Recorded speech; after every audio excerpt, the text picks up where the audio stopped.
Colorado back in the shop, so I do want to report so far everything has been terrific. I did tow the boat yesterday. No way. Yes. How'd it go? I tell you, if there was anything negative, pulling out the boat ramp, I got a little bit frisky on the pedal and did a big smoky burnout and had the whole crowd all cheering. Yeah, do burnout. Pull it for Dale.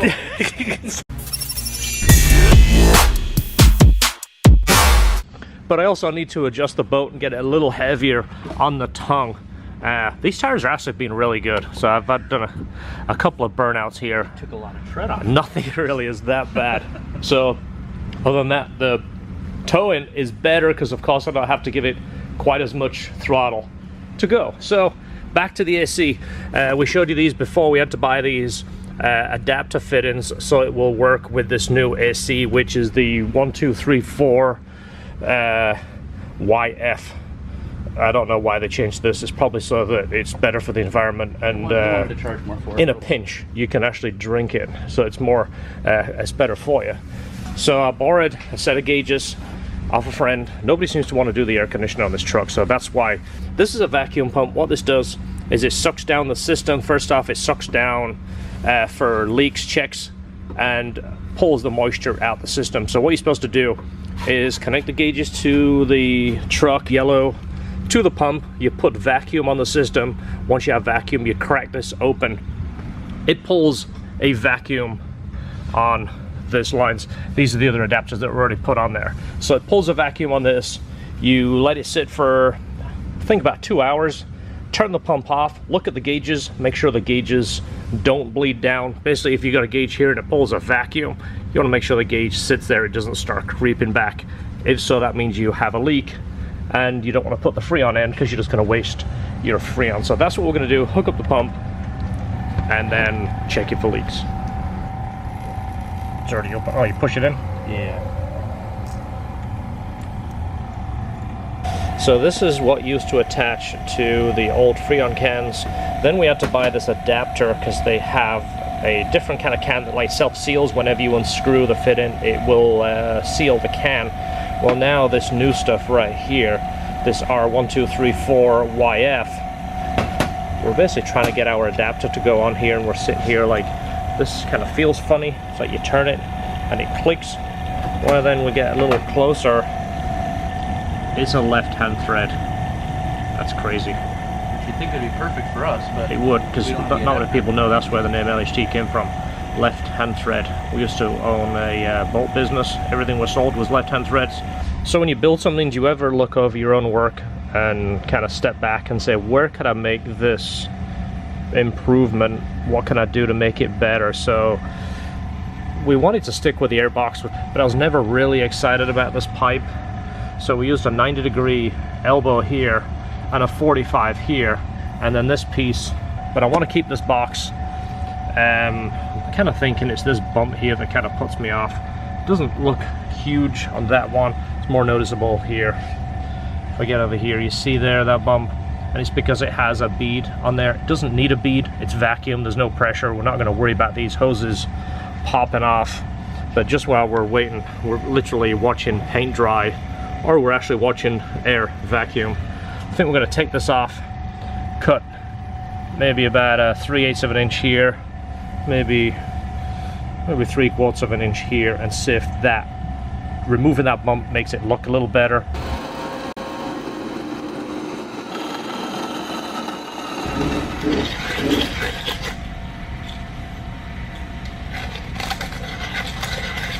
Alright, so that improved it. You can see where the hump used to be. You get the line out of the way, you can see that's where it kind of left a bulge, but now the tube isn't there, it's there. So now that will form a little smoother. This one looks better. And again, it's just one of those little things just to make me feel better, because I didn't like that hump. You can see where the hump used to be. I would like to see if I knew a company that did this thermoplastic molding or whatever it's called, if I could give them this pattern and make that OEM. If that doesn't happen, we'll end up just putting some kind of cold air intake on here and put in a heat shield, something to fill up that area. I just don't want a cone sitting there in a hole. It just looks kind of empty, especially when everything balances out. We're going to let this thing just chill out for a couple of hours and kind of keep an eye on these. We'll look at the numbers right now, and obviously it shouldn't move at all. If it does move, it means there's a leak in the system. The whole system now has obviously 28 inches of vacuum on there, or 28 inches of mercury, I think is what the true term is. We'll see this. Hopefully everything is good, and then we can put the Freon in. When our adapter comes, we ordered the adapter, which is a little piece that screws on here, and hopefully just replaces that in one go. If not, we'll be kind of stacking these in numerous fittings to go onto that pump right there, which of course is a pretty much standard size. Alright, so this is our part that came in, our 1234 YF. It's got the reverse thread here, but it's designed just as a do-it-yourself parking lot. Put a can on there, stick it on, give it a squirt kind of thing. So the gauges that are on it right now, we can't attach this to it, but it should have a vacuum in the system. These haven't budged, so we're holding vacuum. This little device we got fits the can, but this here is designed just to go onto the cold side, vacuum side, which is here. So that means we won't use these gauges. 0.57. Alright, so this is 8 ounces or 226 grams. So it requires 570 grams. A can is 226, so 2 of these is going to be basically 452 grams. Then we're going to need the additional to make it up here, and we're guessing there's going to be a little bit more for the length of the line, without taking the line off and measuring the fluid dynamics and all that, which we're just going to guess it. I'm going to put 2.5 cans in and let it rip. So let's put this. Alright, so we are AC ready. We should be able to give this sweet dude a squeeze. And we're starting to get pressure. This is the high side.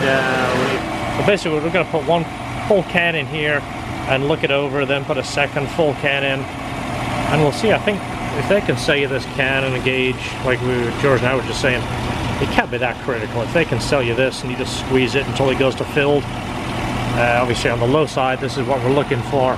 That's right, the low side isn't connected, so high side, we should be probably 250. I don't hear the compressor yet. Actually, the compressor looks like it's running. The compressor is running. It didn't make a big click that I'm used to. Alright, so in typical Colorado fashion, it didn't go as planned. Not entirely. It holds the refrigerant like it should do.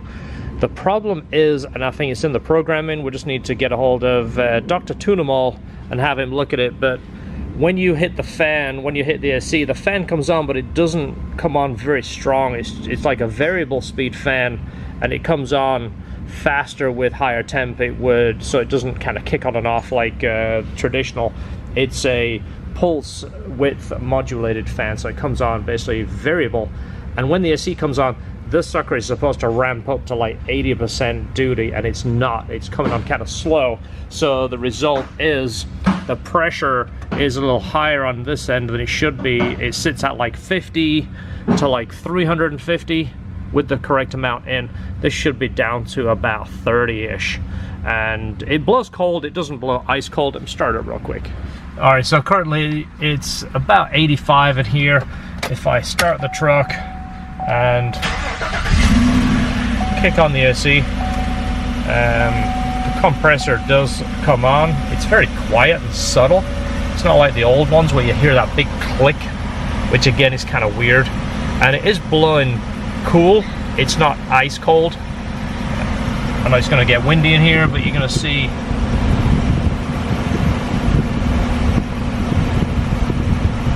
that starts to come down.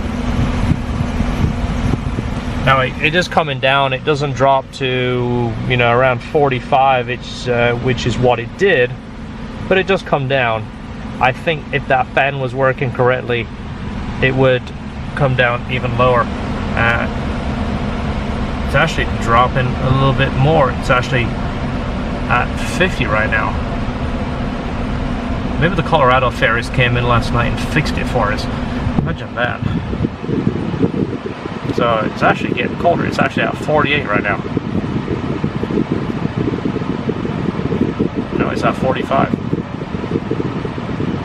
Let me go check if that fan is not ramped up.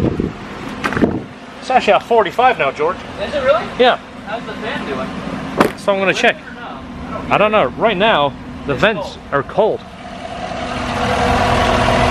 Yeah, you see the fan is spinning, but it's not whipping. I don't want to stick my hand in too far. Yeah, the fan is just turning. It's not whipping. Yeah. So I think that's all it is. Because it's cold now. Yeah, You put your fingers in there. Yeah. The old style way is you put your fingernails up against there and it would almost hurt. I mean, it's not the most scientific way. I feel like I say that a lot. A scientific way over there. That is scientific. But it's still nice to feel it with your hands. Yeah, this is still, well, this is the old school way. So it's cold, and oops, hit the camera with the door. So going down the road, you'd have cold air. Right now, we're right at 40. Okay, so I'm gonna call that a minor victory because it would only go down to about 60 yesterday. And again, I went home feeling all despondent, like, great, one more challenge with the Colorado. But I think this is just in the programming. Nate is in Pennsylvania right now. Nate is Dr. Tunamal. He's the one that did the tuning on the truck. The wiring is good, so I don't need to call Jared. He's got the wiring spot on. That's not a problem. The compressor is kicking on. The low and the high side read the way they should. I think just because the fan isn't strong enough to pull air across the condenser, it's not dropping that low pressure side. And then of course what happens is it slowly increases the pressure and then the AC goes away. It doesn't go away, it just doesn't cool as well. So I would say that will be a easy fix, fingers crossed. But so far we have air conditioning in the Colorado 2020 Colorado with a V8. It's getting better gas mileage, it's got more power, it spins the tires coming out the boat ramp. All right, so things are definitely getting better with the Colorado. It still looks fantastic. The air conditioning is ice cold when you drive it down the road, so I'm 99% sure once I get Nate, Dr. Tunamal over here and get him to go in there and adjust the fan controls, I think we'll be in good shape. So I did put a post up on Instagram about an exhaust. I was trying to get an exhaust option so it wouldn't be too loud, but it would give it a little bit of V8 sound, kind of the thing that we go for. We don't want anything obnoxious and loud. So I decided, you know what, we're a performance shop. We did manage to put a V8 in this thing, so why not build an exhaust? That's kind of what we're known for. So big thanks to Tycon, got a hold of those guys. Said, hey guys, we just built a really cool truck. This thing is nice. It's not your regular V8 swap truck. It's done correctly. Are you interested in helping out with some titanium? And they said, you know what, we're in. Let us know what you need. So that's what's coming up next. They're sending us a box full of titanium. We're gonna build an exhaust for this thing that's kind of quiet, but with a little bit of throatiness, and of course, weight savings. Some beautiful titanium on there, so stay tuned for that. Thanks for watching. Don't forget, hit the subscribe button, support the channel, let us know you're watching, let us know you enjoy the content. We'll see you on the next video. Don't forget, enjoy your cars.